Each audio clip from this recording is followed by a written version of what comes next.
The intended use of this podcast is for entertainment purposes only. The views and opinions expressed in this podcast are those of the host and guests independently, and do not necessarily reflect the official policy or position of UpDog Challenge Incorporated, its sponsors, or any other partnered organizations. UpDog Challenge Incorporated does not guarantee the accuracy or reliability of any opinions expressed. In no way should the information provided during the Sweet Spot and UpDog podcast be considered veterinary, medical, legal, or professional advice. At all times, the advice of your personal professional should supersede any information provided, derived, or inferred from listening to this podcast.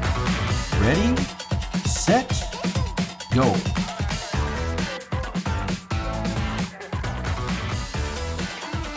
Welcome to the Sweet Spot, an UpDog podcast. I'm Dre Moren. And I am Jack Faley. We are your hosts today, and we have a guest today. Dre, who's our guest? We have a guest, Ben Moren. Whoop, whoop.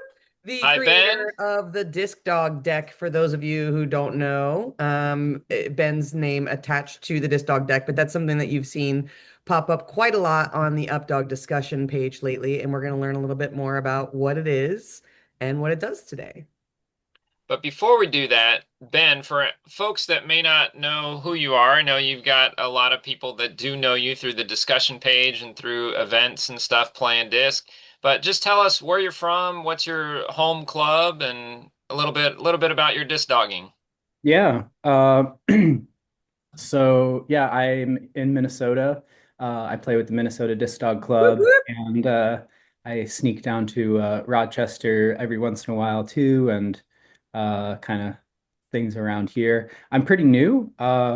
This is my second full season of playing, and it just kind of fell head first into it. I have my first dog ever, which is Nova Dog, sitting over here on my couch. She's a 95-pound German Shepherd Great Pyrenees mix. Yeah. She's a beast, and she we got her as a puppy from rescue, and I thought she was going to be a kind of Aussie mix or something like that. She has all the coat markings. She's got Merle, she's got tan points, she's got socks, she's got lantern tail. She's got everything. But then she turned into this giant dog, which I love. She's the best. And yeah.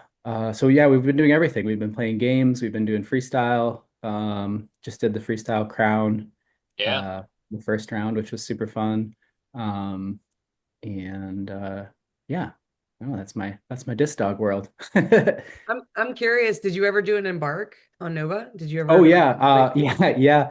First we sent the wisdom panel when she was a really small puppy, like the soonest point and you possibly could, and it came back German Shepherd Great Pyr 50-50 split. Wow. And we were like, no way, that can't be the case. So we sent embark after, and it came back 50-50 split. Wow. Yeah. So where did the Merle come from? I have no idea. No idea. It must be somewhere way down the line. Someone did a weird introduction, Really interesting. Really Yeah. interesting. Yeah. But both dogs have to carry Merle, so Yeah.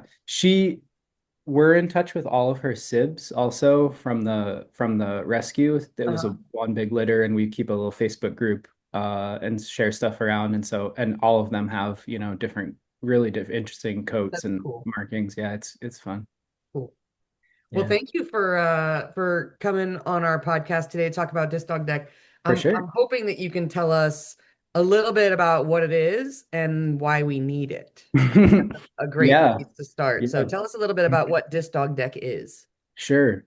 So the very short what it is that it is a standalone device that contains all of the timer audio files on an SD card, and when you push a button, it plays the timer. That's as simple as it is. It's got a USB power and an auxiliary audio cable to plug into a speaker, and the goal is really to make starting timers and running that part of the event as simple and effortless as possible.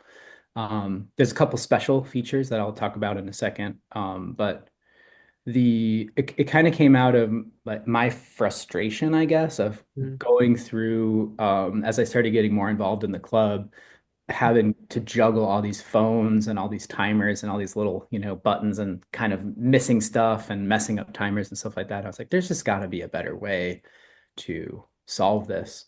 Mhm. And so I was looking around. I actually originally found a piece of kind of off the shelf hardware that would work for it. And I built the first version. Um, and then later on, talking with a bunch of folks and kind of beta testing things, it became really clear that we needed a couple of different features that were really important. So the ability to play and pause the file just in case somebody runs on the field or something happens that you need to pause the timer. Smart. Yep. Which doesn't get used that often, but the one that actually is really, really, really nice is a stop button. And so that stops the timer from playing. So in things like Time Warp, where you might have a round that ends before the time, you can actually just hit the stop button and end the timer early. Or you have a false start, which, in fragility or something where the dogs are really rearing to go. If you have a false start, it's nice to be able to just hit the stop button and restart the timer super, super easily. So those weren't original features. So I had to add those in. And when I got the ability to add those in, I had to add in a little bit more electronics into the back end. And so I ended up adding in a couple of full randomizer buttons as well. So now there's a button for Fireball. That was my question. Yeah. Yeah, which you just press the one button and it generates from a bank of 29 different Fireball timers. So it's actually, I took the total duration of potential gap for where the middle Fireball timer could go, and then that's randomized every second. And Jack helped me make those timers, which was really, really helpful. So That it's right the most there, kind of random that that it could be. that one detail right Yeah, there makes this deck worth it. Like just totally. having that really cool randomizer for a fireball, because I was like, tell me it's got to have a fireball random something in there. Yeah, That's yeah. awesome. And then because I had already written the code for that, I also put in it's the same piece of code, but I just did it for a dice roll also. So for spaced out, there's Yeah. just a dice roll that you can hit, and it does a little dice shaking noise, and then gives you a number. And those are super random numbers. I ran a bunch of tests against them, like 100,000 number generations, and it's a very even distribution. It's based on the hardware inside of the deck, and it pulls a random number based on the kind of like clock cycles in the chip and also the ambient temperature that's outside. So it's like it's doing some magic behind the scenes, also to pull real as random of numbers as possible. So Do you have one with you? Like, can we I look? do. I know this is Yeah. not everybody's going to be watching, Yeah. but I have, for those of you that are watching, can you like stick it up on the screen so we can yes, for sure. see what it Let looks like? me turn Oh, off cool. So there's like numbers on the buttons. Yeah, you might have to take your background blur off so we can stop see it. blurring my background here. Yeah. Yeah. Yep. Cool. So So you can easily see which button is the timer, yep. and then you have symbols for the other stuff. Now, what do you Yep. think about like expanding this? If somebody buys a disc dog deck and then they wanted to expand it, do you have like expansion plans? I have a few expansion plans. Yeah, so a couple things that I've been kicking around. This is not battery powered or Bluetooth powered right now, but you can run it off an external battery pack, and I have like a little Bluetooth transmitter that for That's flight. You cool. can plug these things in, but I've thought about making just a chunk that plugs into the top that has that stuff in it. Yeah, So that's like an one thing. extension, an extension pack you can buy after the Yep. deck that Yep. expands its that's so cool. And, thinking about the future for other games, one of the things is the die, well, and Fireball. These buttons, you can pop this front plate off, and there's actually some switches inside that can remap the functionality of those buttons to turn them either from random or to just a regular playback. So this die button especially is one that could get remapped if there's another special timer that comes out that needs to happen. That's really cool. Um, I'll try to minimize that, Ben. Yeah, and then, like we were talking about sound effects, the cool thing about this is that the SD card on the side is just swappable right here. So this can just pop out, comes with the SD card preloaded with everything, but you can just pop out the SD card and pop in other sounds, either ones that you download and load onto the card yourself. I'm also thinking about potentially selling just SD card packs that are like thematic. So like you want to run like a pirate themed event, you could just get the Distog Deck Works. pirate themed timers and just pop it in, that kind of Queen thing. Elizabeth. Yeah, I don't There know are what. so many Queen Yeah, Elizabeth timers. I robot. didn't want to ever hear that again. Yeah, there's so many potentials. I was talking with Ben Rimby. They just ran the Disc Dog of the Dead competition, and we were talking about Halloween timers. I didn't get them in time for that one, but for sure for next year. And this is Um, all stuff that you can upgrade with, yep, with yeah, and packs. these are just regular old mechanical keyboard keys. So all these keycaps pop off, so you could either pop them off and just get any mechanical keyboard cap that you want for online. Or, if things change, I'm thinking about making different keys too. One of the things that we had talked about is because you can't play two files at once. That's very intentional, actually. Once you start a timer, it locks you out from pressing any button except for the stop button. So Yeah. I learned this with having we have quite a few kids that are around at our club, and these buttons are very satisfying to push. So That's such a kind way of saying that. yeah, yeah. So we learned this the hard way, that we need to have a It's lockout. been kid tested and approved. That's a Yeah, bonus. yeah. So But we've been talking about running two decks, so one with the timers and then one with just like fun sound effects also, because people like the pew pew pews and the womp womps for the Yeah. greedy and whatnot. Yeah. Pew, pew, what pew. I think Ben may have mentioned it, but one thing I want to make sure that our listeners understand is that with the Disc Dog deck, other than like if you're going to run freestyle music or something, you don't need a phone, a tablet, a computer. This is like it's not like a stream deck where you're plugging it into your computer and everything's still coming from the computer. All the sources are coming from the computer. Oh, So this is really nice. You don't have to worry about that. You may have a computer or a tablet there for your freestyle music and plug both of those into your audio mixer or whatever. but for But games, you this don't is need like it. completely standalone, which I Yep. think is great. And like one of the biggest challenges we have at UpDiff is when we switch out the timer person, is usually working for a 2-hour shift or something, and then that next person comes in and they sit down and it takes them a little bit of time to get used to like, okay, where's the timer? Where's the button? And the little what do they call that? The touchpad on the laptop. Yeah. If I'm drinking my coffee or I've got a cold soda or something like that, It won't they pick it can up if they it's can wet. Yeah. sometimes double tap the button or Mhm. not find the right button. And I love this, like the big chunky buttons. Like you Yep. can't really mess it up. You just hit that.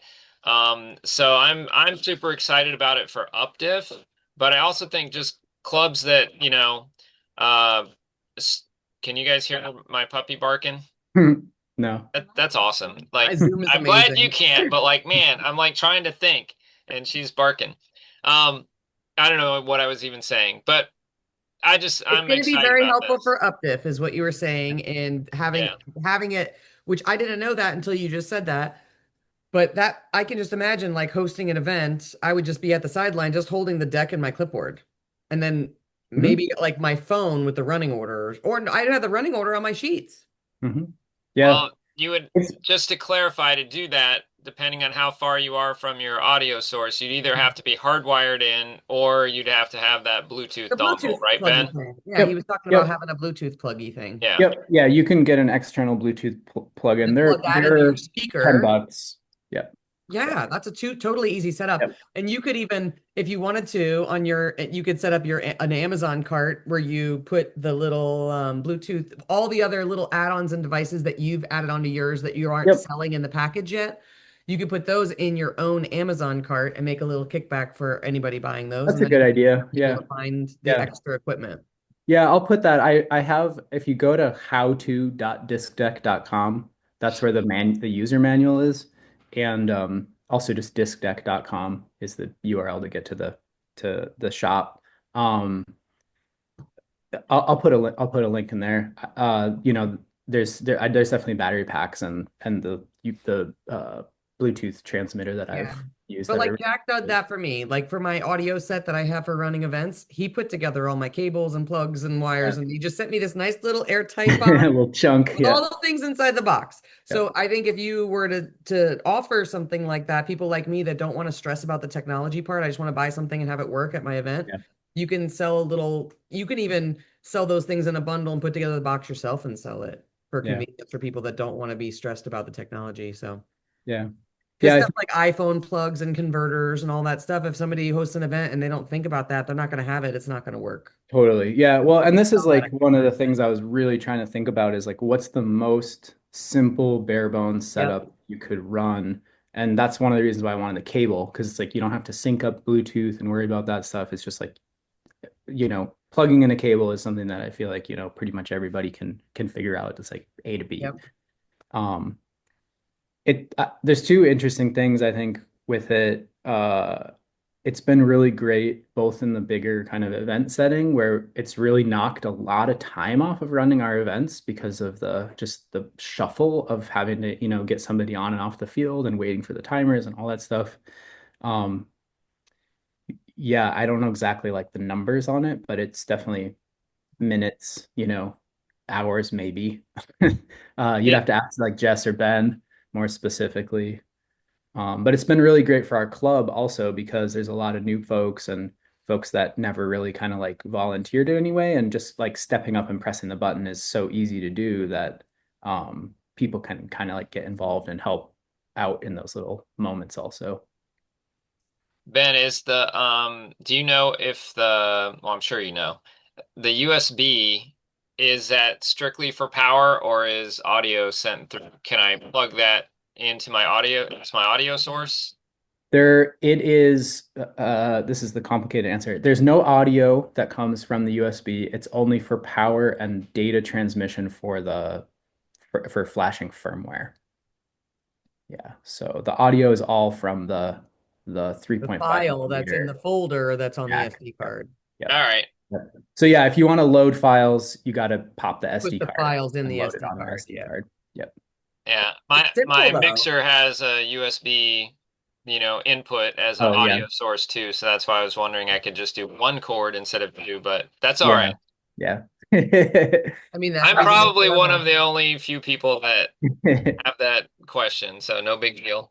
Yep. All right. So Ben, I want to know, and I'm sure other people would want to know this. Like this sounds like a really cool thing. You've engineered this, invented it from the ground up, and tweaked it with, some feedback from people and so forth. Like, what is it about you, like that this is possible? Like, what are you doing in your real life that makes Yeah. something like this doable for you? Sure. Yeah. So I teach. I'm a professor of media arts at the Minneapolis College of Art and Design. Cool. I teach primarily in the art and technology major. So I teach a lot of software classes and electronics and filmmaking and photo, all sorts of kind of hybrid kind of media practices.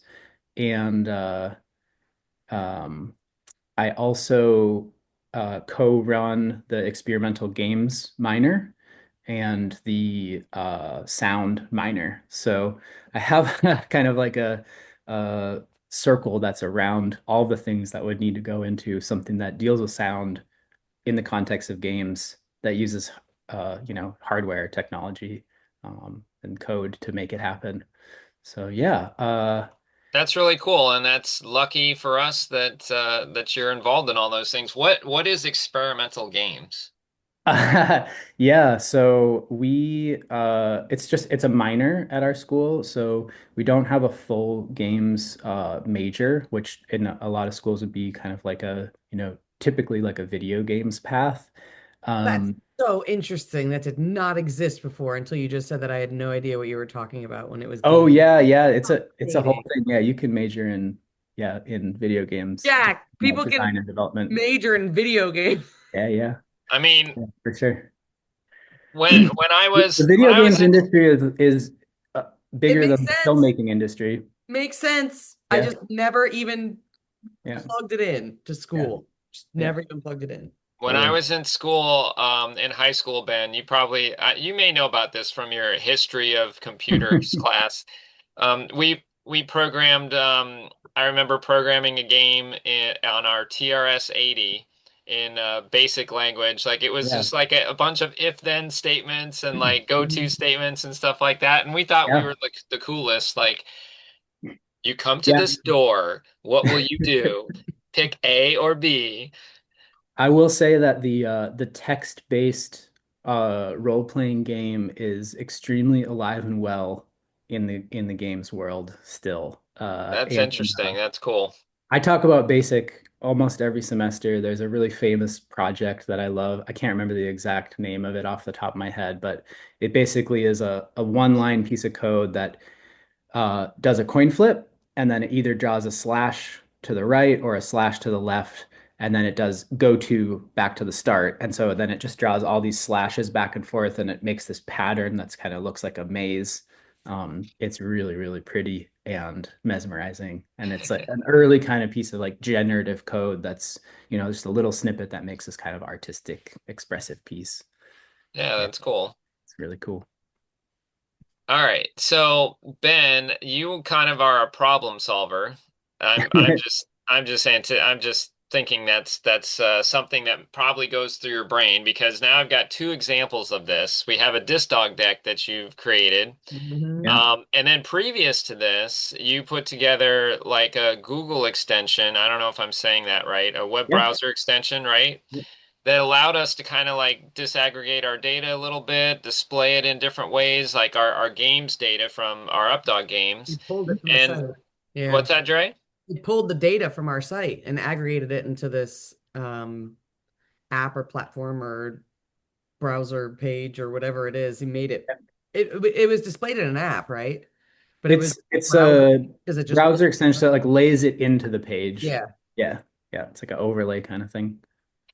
So that was another thing. I'd love to just kind of hear where that got started with you. Like, were you just like, I want to mine my data a little bit better, or what started Pre- that? Pretty much. What did start that? I was talking to, it all started, I was talking to Jess about pulling the UpDog data into Google Sheets, because I know that she's done that for, Freestyle Crown and Right. other, building the scorecards and stuff like that. And so I was like, oh, that's possible. I wonder what that kind of looks like. And I looked at how the page is built, and it just so happens that the UpDog page is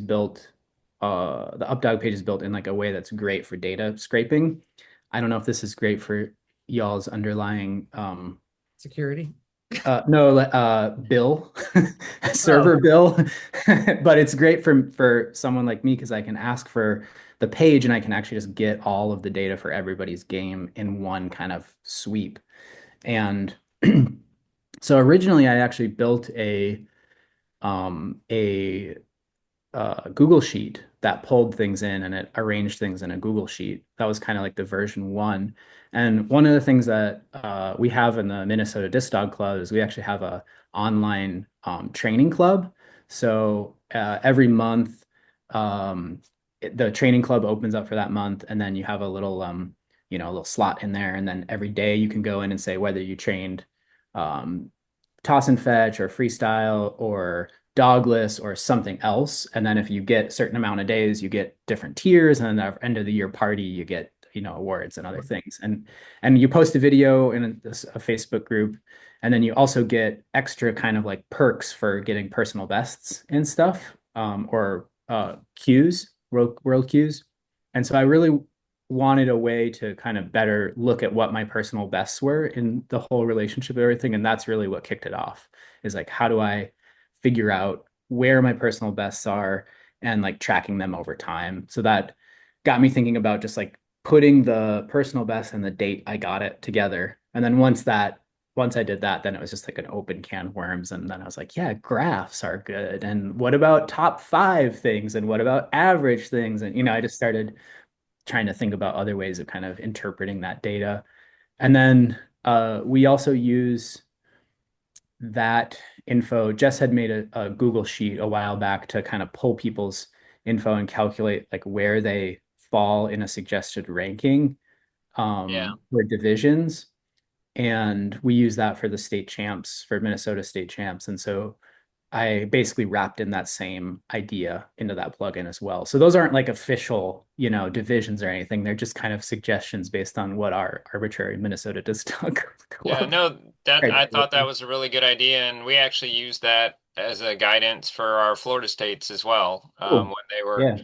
people, because sometimes you might be like a novice in your own club, but maybe, now Yeah. that you're going to this bigger event, you're not sure where you're going to fit in or whatever.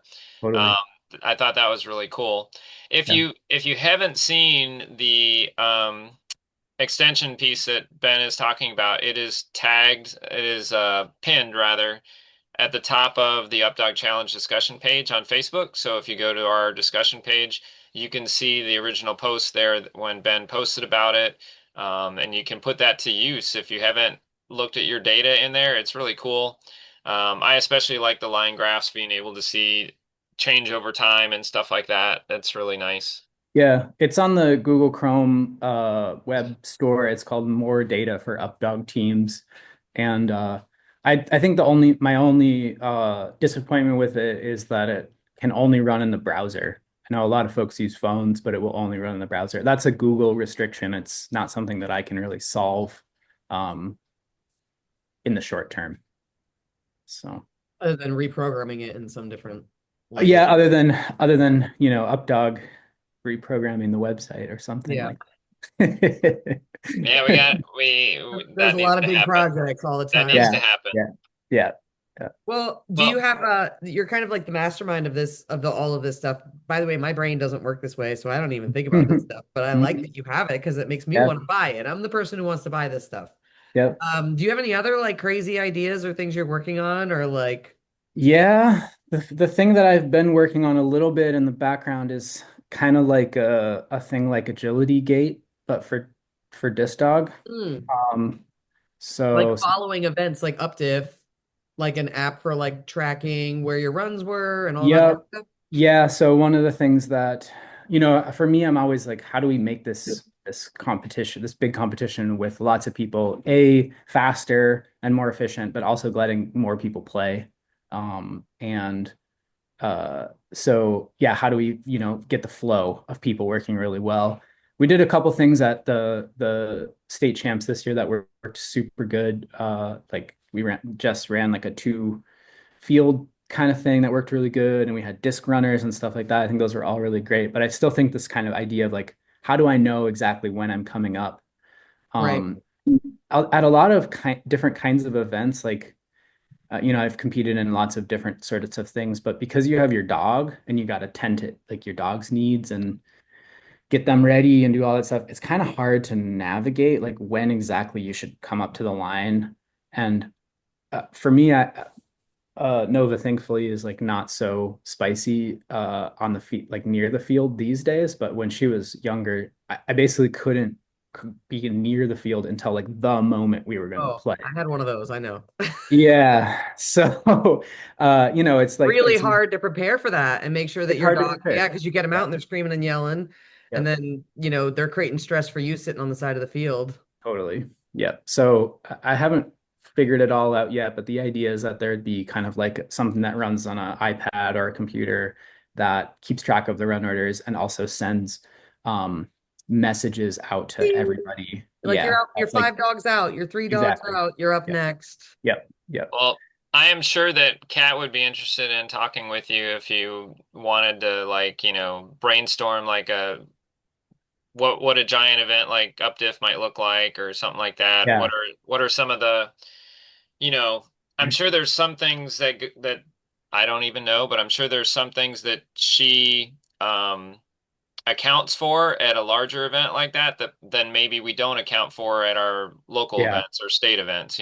I'm certain because I was got really like a little overzealous with it. I was like, I'm gonna get it ready for state champs, and it was like like a couple weeks out to test, and just no way. There's so many things that I just didn't think of that came up, and it just wasn't going to be possible. So um, I'm sure there's even more when you've got so many fields running and Yeah, and you've got at UpDiff, you've got borrowed dogs and different games being played at the same time. And like you said, 6 fields running at once. Yeah. I know that the running orders themselves take her a lot of time leading up to it just because of Yeah. all of the different variables that are there. But anyway, I think our clients, for lack of a better term, all of our players, right, would love an app like that Yeah. that they could just pull up and be like, okay, when am I supposed to be at the fragility field, and which field was it again? Field 1 or 3 or whatever. Like, I mean, I think about because we've talked about this as a team that like I've been to conferences. I know Brian's been to conferences. Dre and Jason have probably too. But nowadays, like when you go to a big conference, you have an app and you pull up that app and you can say, I want to go to Find these all the info sessions. you need. And Yep. it tells you basically populates your calendar for the day and like lets you know where you need to be and when and where it's going to be. And there's got to be something like that we could do for, local and big events. I think it'd be great. Yeah, I mean, yeah, that would be the kind of dream. We'll see what happens over the next little bit, but Maybe we could work in when the food truck arrives. yeah, yeah, right, exactly. We know Yeah, that's critical information. I mean, come on, let's be real. it is Every, important, Especially if it's but a coffee truck in the morning and it's late. that's the most important yeah, thing. you would just get a notification on your phone. Coffee truck Coffee has arrived! arrived. Its location is here. If you can hit directions and it would tell you how to walk to it.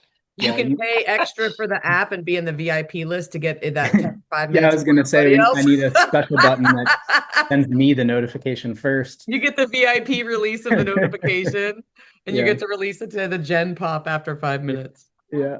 There you go. All right. Well, what do you think, Jack and Ben? Are you guys feeling a little time warpy? That's Ben, do fine. you know what this is all about here? I am aware of the time warp, and I am aware that Jack, you like to throw in a triple question that is Yes, he does. challenge. So we'll see if I can do it. And I, there I there think is a triple in there I because think you'll be fine. I think you'll be fine. All right. today's is nicer than other ones he's done. You don't have to come up with like 3 Latin versions of a flower. Yeah, I just like to give Ben Rimby a challenge. yeah, that's good. Yeah. That's fair. Ben He Yeah. deserves needs one. the He needs challenge. one. Yeah, He asked for it. yeah. All right, so I have my I've timer found set that to I found that on the time warp though he gets in his own way more than I do, so he gets a little flustered sometimes. He's a good sport about it though. Yeah. All right. So Ben, we're going to give you 10 questions. You get 60 seconds. Don't think too long about any of them. Just give us your first thoughts. Dre, am I going first or you going You're going first? first, and I got the timer. Okay, perfect. All right, here we go. Ready, set, go. All right, Ben, would you rather listen to a podcast or read a book? Podcast. What's your favorite disc dog disc to throw? Hero Extra 235. Distant. Nice. Oh.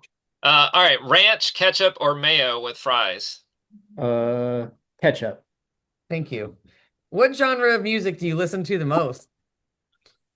35 seconds. Experimental electronic music. Okay, got it. What's something that people would be surprised to know about you? I also compete in combat robotics, which is like tiny That's cool. I've little seen that battle on box. TV. Yeah, that's awesome. Yeah. Neat. What's the last thing you purchased from Amazon? 16 seconds. Like 3,000 keyboard keys for the disc dog deck. Name 3 types of tennis shoes. Adidas, seconds. Nike, Reebok. If you had to Perfect. drop a game from UpDiff, what game would you drop? Time. Time warp. It's never I gonna don't know if happen. that was meant to be punny, but it was. Yeah, You're out of time warp time. is our nemesis game. It is here too, because you only completed 8 out of 10. You got 8 out of 10. Yeah, that's pretty good. Yeah. Technically, All right. you didn't, 'cause as soon as I finished the question, time went up. We finished a time warp round with 0.03 left on the clock. But you left. finished it. We So did. time warp Good complete. job. Good. Yeah. All right, so let's add. Do you want to ask the final 2 questions? Sure. The final two questions were, would you rather be hot or cold? Cold for sure. Ooh, Well, you're not, living in the that's why right you live up spot then. there. Yeah, I Yeah. know. How many chairs do you need at a disc dog event? Uh, like 1,000. Yeah. 1,000 or so. Yeah. I Awesome. always say you need one more than however many friends you have there because they're all going to steal your chair when they come to your tent. Yeah, I bring a chair, but I rarely sit in my own chair. Yep. Yeah. If Friends I are for if I only borrowing bring one, chairs. then I never end up being able to sit down because there's always someone that Somebody snags it. else in your chair. Yep. Yep. Yep.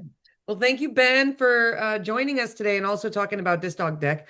As someone who doesn't think about those things, I'm extra excited to own one because I would like to not have to worry about any of those timers and make my event running easier. So thank you for sharing that. And I'll look for that to be posted on the discussion page, a link and all that stuff to the bottom of this episode so that it's easy for people to get information about how to get on Disc Dog Deck. Perfect. Ben, do you want to let's just go ahead and give it here too. Yeah. Where do they go? Discdeck.com. Yeah, discdogdeck.com. Uh, and the manual is at howto.discdogdeck.com. And I think that's the main thing. Yeah. And get your orders in fast because if you want it for like an event coming in early 2026, Ben's got to have a little bit of time to like these things are not cranked out by a machine. Ben is putting them Yeah. together, making sure that each one gets sent out, I'm sure, with good quality and all that. So like get the orders in soon. And Yeah. Ben, anything to add to that? I build them all pretty much by hand. So there's a little bit of manufacturing that goes into the beginning, but otherwise the kind of cleaning up and finishing, the printing and the assembly and screwing them all together, So look for loading all the stray dog code. hairs in your Yeah. box. Yeah, look for Say hi, straight up. Nova. No, there'll be clean. I All wanted the right. dog hair. I'll send extra dog hair in yours too. Thank you. Yeah. Well, Ben, just like Dre said, thanks very much for joining us. And we hope that you guys enjoyed listening about the Disc Dog deck. We hope you check it out, order one for your club. You will be seeing these at UpDiff for sure. And we hope that that makes the UpDiff experience better for our players, better for our timers with the easy to use buttons. And so we're excited about that. In the meantime, we hope that you guys get out to an UpDog field. You've got maybe a little bit of time before winter sets in up on in the north and we shut down for a little bit. So get out there on an UpDog field. And Dre, what else should we do? Be kind to each other. And be kind to your animals. We will see you next time on The Sweet Spot. Thanks, Ben. Yeah.